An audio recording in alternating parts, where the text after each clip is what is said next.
तो बच्चों हम चैप्टर नंबर 1 में फिजिक्स का कूलॉम्स नियम पढ़ चुके थे। मैं एक बार फिर से समझा देता हूँ कूलॉम्स नियम, ठीक है। 1 मिनट, वहाँ पे क्या है, लाइट आ रहा होगा इसलिए वहाँ पे लगा दिया मैं ना यहाँ तक नहीं करेंगे। देखो कूलॉम नियम क्या था कि किन्हीं भी दो आवेश था, कोई दो चार्ज था, ठीक है। यहाँ पे Q1 रहा होगा, यहाँ पे Q2 चार्ज, और इन दोनों के बीच का डिस्टेंस मान लेता हूँ कितना रहा होगा, R मान लेता हूँ। दूरी तो कितना रहा होगा, R रहा होगा। या पॉइंट चार्ज रहा होगा, बिंदु आवेश रहा होगा। तो क्या बोला था कूलॉम का, मैं हेडिंग लिख देता हूँ यहाँ पे, ठीक है। कूलॉम का व्युत्क्रम वर्ग का नियम, व्युत्क्रम वर्ग का नियम, ठीक है। इंग्लिश में क्या था, कूलॉम्स इनवर्स लॉ था, ठीक।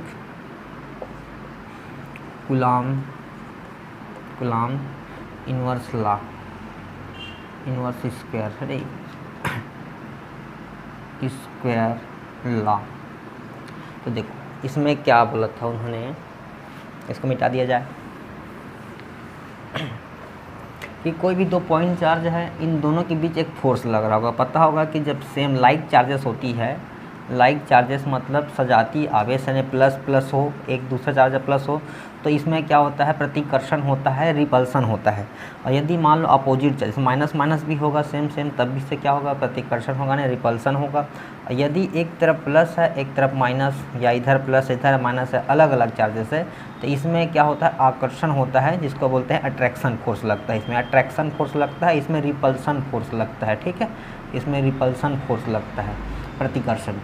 तो कूलॉम साहब ने क्या बोला कि दो भी कोई पॉइंट चार्ज है, दो पॉइंट चार्ज है, और दोनों पॉइंट चार्ज में फोर्स लगेगा। यदि सेम है तो अट्रैक्शन भी हो सकता है, ये रिपल्सन भी है। सेम है तो फिर क्या होगा, रिपल्सन होगा यानी कि प्रतिकर्षण होगा, और अपोजिट है तो फिर अट्रैक्शन होगा, आकर्षण होगा।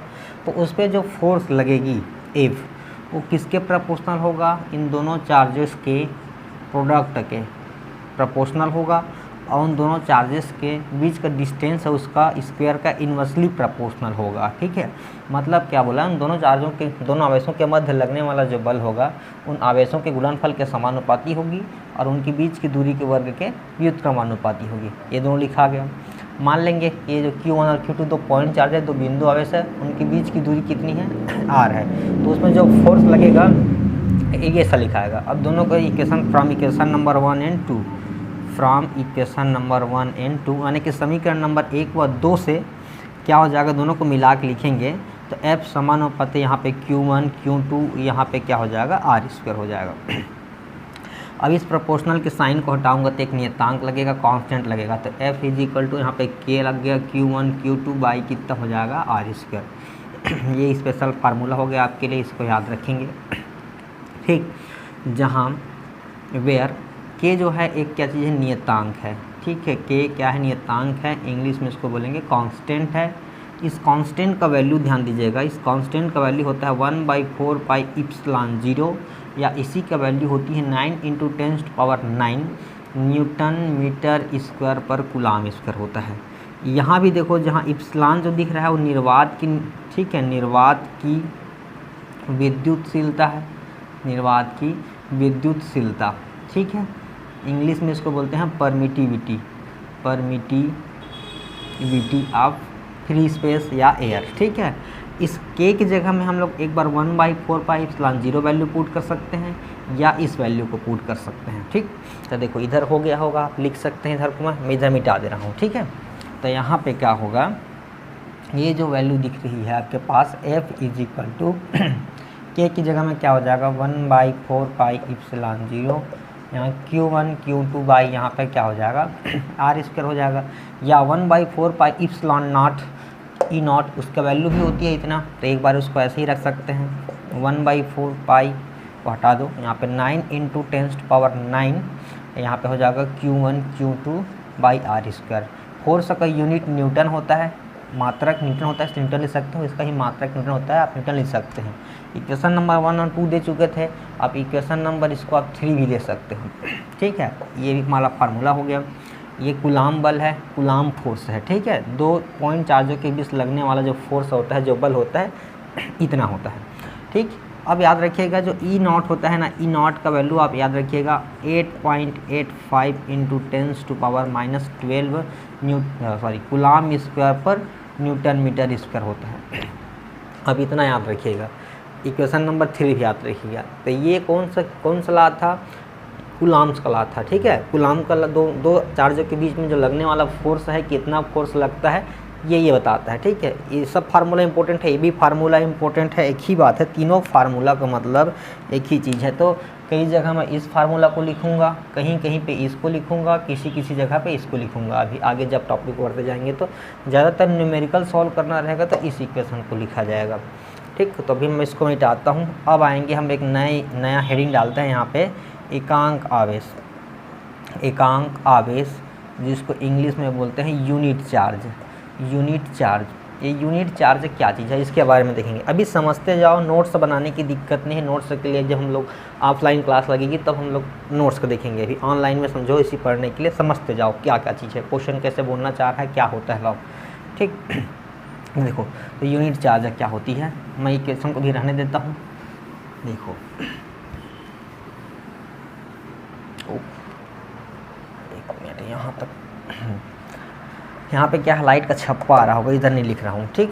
तो देखो, इफ़ यदि मैं लेके चलता हूँ Q1 Q2 equals to Q, यानी दो जो क्या चीज़ है, सेम चार्ज है, समान परिमाण का, समान मैग्नीट्यूड का दो चार्ज है, दो आवेश है, और उनको दोनों के बीच की डिस्टेंस कितना, 1 मीटर के डिस्टेंस पर रख दिया है। तो मान लो उस पर कितना फोर्स लग रहा होगा, 10⁻9 इंटू 10⁻9 न्यूटन का यदि फोर्स लग रहा होगा, तो जो हमको चार्ज मिलेगा, ठीक है, जो आवेश मिलेगा वो 1 के बराबर होगा। कैसे?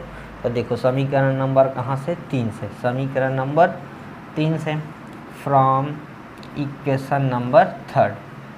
देखो यहाँ पे ये F इक्वल है, तो यहाँ पे F की जगह में कितना रख देंगे, 9 इंटू 10⁻9 रख देंगे। यहाँ 9 इंटू 10⁻9 है, और यहाँ पे Q1 Q2 दोनों Q की इक्वल है, तो यहाँ भी Q, यहाँ भी Q, और R का वैल्यू 1 मीटर है, तो यहाँ पे 1 का स्क्वायर कर देंगे। देखो इससे ये कट गया, तो यहाँ पे क्या बचा, 1 बचा। यहाँ Q है तो Q का स्क्वायर हो गया होगा, 1 का स्क्वायर 1 ही होता है, लिखने की ज़रूरत नहीं है। ये पावर 2 इधर दे दिए होंगे तो √1 आ गया होगा। इस Q का वैल्यू कितना आ गया, इस Q का वैल्यू आ गया आपके पास, ध्यान से समझना, Q का वैल्यू ±1 आ गया, यानी एकांक आवेश का मान 1 आ गया, यूनिट आ गया। तो हम लोग कैसे डिफाइन करेंगे उसको, मीन्स क्या होता है कि व्हेन हम क्या करते हैं कि दो चार्ज है, दोनों चार्जेस को सेम ले लेते हैं, और उनके बीच के डिस्टेंस को यदि 1 मीटर के डिस्टेंस पर रखेंगे तो यहाँ पे रिपल्सन फोर्स लगेगा, प्रतिकर्षण फोर्स लगेगा। उस प्रतिकर्षण फोर्स का, उस रिपल्सन फोर्स का वैल्यू मान लेते हैं कि 9 इंटू 10⁻9 है, तो जो भी हमको चार्ज मिलेगा वो चार्ज कितने यूनिट के बराबर रहेगा, 1 यूनिट के बराबर रहेगा, तो उसको यूनिट चार्ज कहते हैं, उसी को हम लोग एकांक आवेश कहते हैं। तो क्लास में, पिछले क्लास में यहाँ तक हम पढ़ चुके थे, अब हमको आगे पढ़ना है, ठीक है। तो ध्यान से समझिएगा क्या होता है, अभी यूनिट चार्ज तक समझ लीजिएगा, ठीक है। अब समझें, इम्पोर्टेंट बातें समझें अभी। अब ध्यान देना, जैसे फोर्स के डायरेक्शन वगैरह मैं समझा देता हूँ आपको कैसे कैसे रहता है। जैसे कि यहाँ पे Q1 लिए हैं हम लोग, यहाँ पे ले लिए हैं Q2 लिए हैं, इन दोनों के बीच का डिस्टेंस हम मान के चले हैं कि R है हमारे पास, ठीक है। तो एक फोर्स लगेगा, देखो यहाँ पे क्या क्या चीज़ फोर्स है, एक फोर्स लिखाता है यहाँ पे 1 2, इसका मतलब क्या होता है कि फोर्स ऑन 1, ठीक है, force on Q1 due to charge Q2।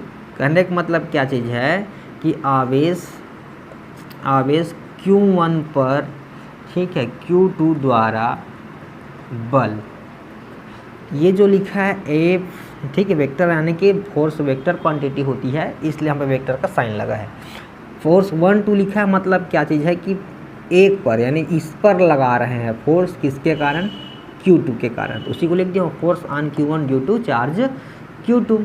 तो ऐसी फोर्स आवेश जो दिख रहा है यहाँ पे Q1 पर Q2 द्वारा बल, उसको किससे दर्शाते हैं, F12 से दर्शाते हैं। और यहाँ पे जैसे 2 1 लिख दिया, इसका मतलब क्या चीज़ है कि फोर्स ऑन Q2, ठीक है, ड्यू टू चार्ज भी चार्ज नहीं लिखोगे तभी दिक्कत नहीं। यहाँ पे Q1, यहाँ पे जो 2-1 लिखा हूँ इसका मतलब होता है कि दूसरे आवेश पे बल लग रहा है पहले के कारण, तो इसको बोलते हैं F21 बोलते हैं। ठीक है, तो देखो यहाँ पे मान लेता हूँ कि ये दोनों को दोनों पॉजिटिव चार्ज है, मान लेता हूँ ये भी पॉजिटिव चार्ज है, ये भी पॉजिटिव चार्ज है, ये भी धन आवेश है, ये भी धन आवेश है। तो पता है कि धक्का देते हैं एक दूसरे को, तो ये जो Q2 जो है Q1 पे फोर्स लगाएगा तो उसका डायरेक्शन किधर होगा, दिशा इस तरफ, ये धक्का देगा उसको इधर। तो यहाँ पे लिखाएगा दूसरे द्वारा पहले पे बल, तो ये F12 लिखाएगा, ऐसे लिखाएगा। ये जो F12 क्या चीज़ है, Q1 पर फोर्स लग रहा है Q2 के कारण, तो डायरेक्शन इसकी ऐसा होगा। ठीक है, यहाँ पे डायरेक्शन कैसा होगा, डायरेक्शन यहाँ पे ऐसा होगा, कैसा होगा, ये लिखाएगा F, ठीक है, 21, F21 मतलब 1 के द्वारा आवेश 1 यानी चार्ज 1 के द्वारा चार्ज 2 पर फोर्स लगा रहा है F21, तो ये उधर धक्का देगा उसको। तो ये जो इसका जो द्वारा फोर्स लगाया दो है उसका डायरेक्शन इस डायरेक्शन में होगा, उसकी वैल्यू कितनी होगी ये।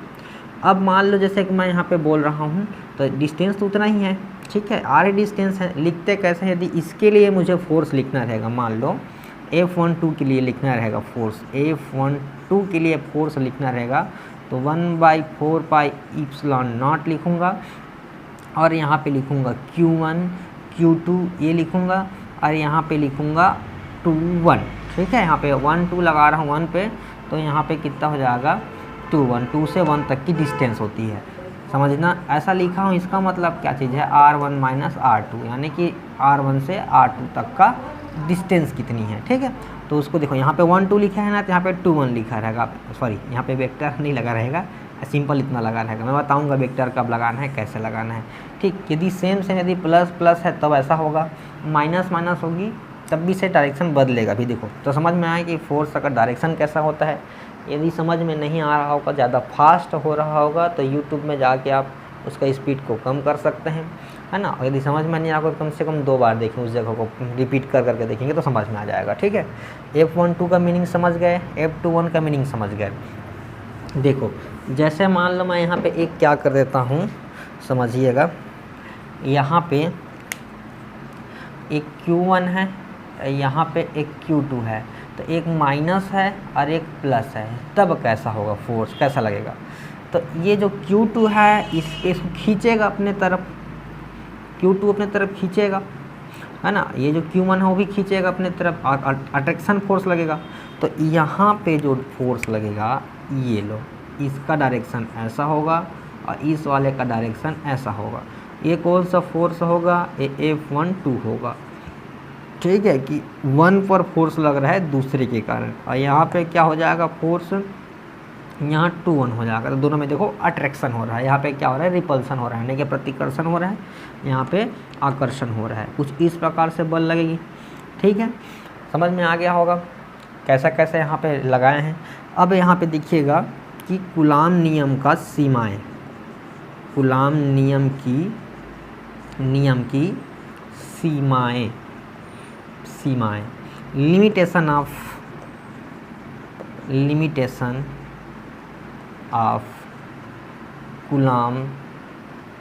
Coulombs law. तो क्या क्या लिमिटेशन होती है, क्या क्या इसकी सीमाएं हैं। तो सबसे पहले याद रखिएगा कि कूलाम का जो नियम है ना, वो बिंदु आवेश के लिए सत्य है, बिंदु आवेशों के लिए ही सत्य है। ठीक है, बिंदु आवेशों के लिए ही सत्य है। ठीक है, तो बेटा यहाँ पे इंग्लिश में देखेंगे तो जो कूलाम्स लॉ है ओनली पॉइंट चार्जेस के लिए ही है, पॉइंट चार्ज के लिए ही ट्रू है। ठीक है, पॉइंट चार्ज के लिए ही ट्रू है, और पॉइंट चार्ज ही इसमें अप्लाई कर सकते हैं। पॉइंट चार्ज यानी बहुत छोटा चार्ज, उस चार्ज की वैल्यू बहुत ही कम हो, उस चार्ज के लिए अप्लाई होता है। ठीक है, समझ में आ गया कि पॉइंट चार्ज के लिए ही प्रूफ है ये। दूसरी बात क्या चीज़ है यहाँ पे, ये स्थिर आवेश, स्थिर आवेशों के लिए ही सत्य है या लागू है। ठीक है, यानी कि क्या चीज़ है, ये इलेक्ट्रोस्टैटिक चार्ज, रेस्ट चार्ज पे, ठीक है, चार्ज मोशन में ना हो, चार्ज रेस्ट पे हो, तो चार्ज रेस्ट पर है उसके लिए प्रूफ है ये। ठीक है, ये रेस्ट चार्ज के लिए ही प्रूफ है।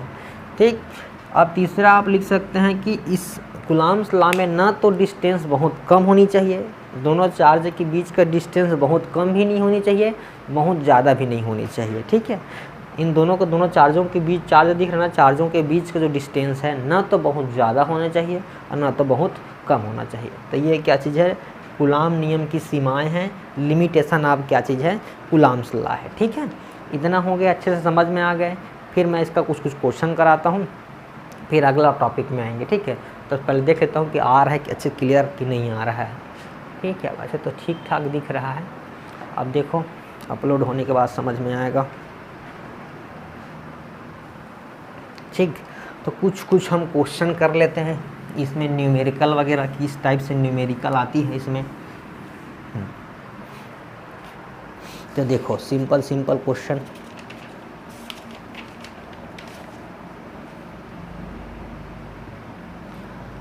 हम by distance 3.2 into 10⁻15, 3.2 into 10⁻15 metre. हाँ, देखो क्वेश्चन क्या बोल रहा है कि फाइंड द कूलाम फोर्स, ठीक है, बिटवीन टू अल्फा पार्टिकल है ना, विच इज सेपरेटेड, है ना, विच इज स्पेलिंग पे मत जाना, ठीक है, विच इज सेपरेटेड ना, सेपरेटेड एट 3.2 इंटू 10⁻15 मीटर, ठीक है। तो एक दूसरे को हम लोग, क्वेश्चन क्या बोल रहा है कि दो अल्फ़ा पार्टिकल यानी दो अल्फ़ा कण के बीच में हमको कूलाम बल का मान ज्ञात करना है, यदि उन दोनों को कितने दूरी पे रखा हुआ है कि 3.2 इंटू 10⁻15 मीटर की डिस्टेंस पे रखा हुआ है। यानी कि मान लेता हूँ यहाँ पे जो Q1 दिख रहा होगा, यहाँ पे Q2 दिख रहा है, उनके बीच का जो डिस्टेंस है वो 3.2 इंटू 10⁻15 मीटर की डिस्टेंस पे रखा हुआ है। और दोनों क्या चीज़ है, अल्फ़ा पार्टिकल है, अल्फ़ा पार्टिकल। समझना, मैं हल करने चालू करूँगा, मिटाऊँगा इसको, ठीक है। तो यहाँ पे जो सॉल्यूशन लिखेंगे हम लोग, सॉल्यूशन देखेंगे, तो सॉल्यूशन में देखो मैं इसको मिटा रहा हूँ मैं कि अल्फ़ा पार्टिकल क्या होता है, डस्टर, मैं क्वेश्चन मिटा दे रहा हूँ मैं, ठीक है। मुझे R = इतना है, तो देखो मैं क्वेश्चन मिटा दे रहा हूँ। अब मैं देखो यहाँ पे लिख रहा हूँ क्या चीज़, सॉल्यूशन यहाँ से स्टार्ट करते हैं। ये सॉल्यूशन है आपका। यहाँ पे हमको गिवन क्या क्या चीज़ है, गिवन है कि जो अल्फ़ा पार्टिकल है, तो गिवन क्या क्या चीज़, डिस्टेंस हमको पता है, डिस्टेंस कितना है 3.2 इंटू 10⁻15 क्या चीज़ दिया है, मीटर दिया है। दोनों चार्ज के बीच में अल्फ़ा पार्टिकल, समझना, अल्फ़ा पार्टिकल में क्या होता है, चार्ज 2He, इसी को हम अल्फ़ा पार्टिकल कहते हैं। तो चार्ज कितना होता है इसमें, तो देखो यहाँ पे नंबर ऑफ इलेक्ट्रॉन कितना है, 2 है, ठीक है। तो Q = Ne हमको पता है, क्वांटाइजेशन ऑफ चार्ज, आवेश का क्वांटीकरण के सिद्धांत से पीछे टॉपिक से। तो Q का Q हो जाएगा, इस N का वैल्यू 2 है, ये क्या है, चार्ज ऑफ इलेक्ट्रॉन है, इलेक्ट्रॉन का आवेश है, तो कितना है 1.6 इंटू 10⁻19 होती है। तो Q = कितना हो जाएगा, 3.2 इंटू 10⁻19 कूलाम हो गया। और दोनों चार्ज अल्फ़ा पार्टिकल है, यानी कि हमारे पास क्या हो जाएगा, ये Q1 = Q2 = Q, यानी इस Q1 का वैल्यू भी इतना ही कूलाम है और इस Q2 का भी वैल्यू इतना ही है, और हमको R का वैल्यू गिवन है। अब हमको क्या निकालनी है, कूलाम फोर्स निकालना है। तो हमको पता है कि कूलाम फोर्स F = कितना हो जाता है, 9 इंटू 10⁻9, यहाँ पे Q1 Q2 बाई कितना होता है, R² होता है, ये अच्छे से पता है। तो यहाँ पे लगा देते हैं फार्मूला, F का F हो गया देखो 9 इंटू 10⁻9 ही लगेगा। Q1 और Q2 दोनों तो सेम चार्ज है, तो दोनों में लिख देते हैं, यहाँ पे 2 बार लिख देता हूँ, 3.2 इंटू 10⁻19, इसका भी वैल्यू उतना ही है, तो 3.2 इंटू 10 कितना हो गया, -19, और यहाँ पे R² यानी कि पावर 2 है, तो उसी को 2 बार फिर लिख सकता हूँ। R² मतलब 3.2 इंटू 10⁻15 का स्क्वायर हो जाएगा, R² मतलब, तो उसी को 2 बार लिख सकते हैं। तो यहाँ कितना हो जाएगा, 3.2 इंटू 10 कितना हमारे पास -15, और यहाँ भी कितना हो जाएगा, 3.2 इंटू 10 कितना हो जाएगा यहाँ पे 15। तो देखो ये 3.2 से 3.2 कटा, इस 3.2 से 3.2 कटा। अब समझिएगा यहाँ पे 15 है, तो यहाँ पे कितना हो जाएगा, -4 बच जाएगा। यहाँ भी 15 है, तो यहाँ भी -4, बच जाएगा। तो यहाँ पे देखो f का f हो गया, यहाँ पे 9 है इंटू 10⁻+9, 10⁻⁻4, 10⁻⁻4, तो 4 4 8 हो जाएगा, 10⁻⁻8 हो जाएगा।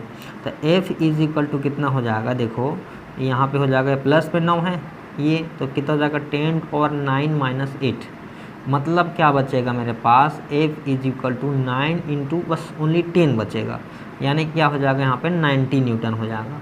तो इन दोनों अल्फ़ा पार्टिकल के बीच में कितना फोर्स लगेगा, 90 न्यूटन, यानी 90 न्यूटन का क्या लगेगा, फोर्स लगेगा। ठीक है, ये पहला क्वेश्चन हो गया। देखो और मैं क्वेश्चन कराते, समझ में आ गया होगा, अच्छे से इसको नोट कर लेंगे। ठीक है, मैं और क्वेश्चन करा रहा हूँ, आपको क्वेश्चन करने के लिए भी दूंगा मैं बहुत सारा क्वेश्चन, अभी तो पूरा न्यूमेरिकल ही चलेगा। तो देखो अब क्या क्वेश्चन हो सकता है, और ध्यान देंगे।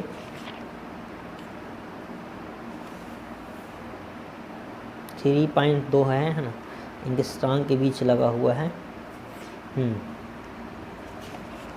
अब क्वेश्चन में देता हूँ अच्छा सा वाला।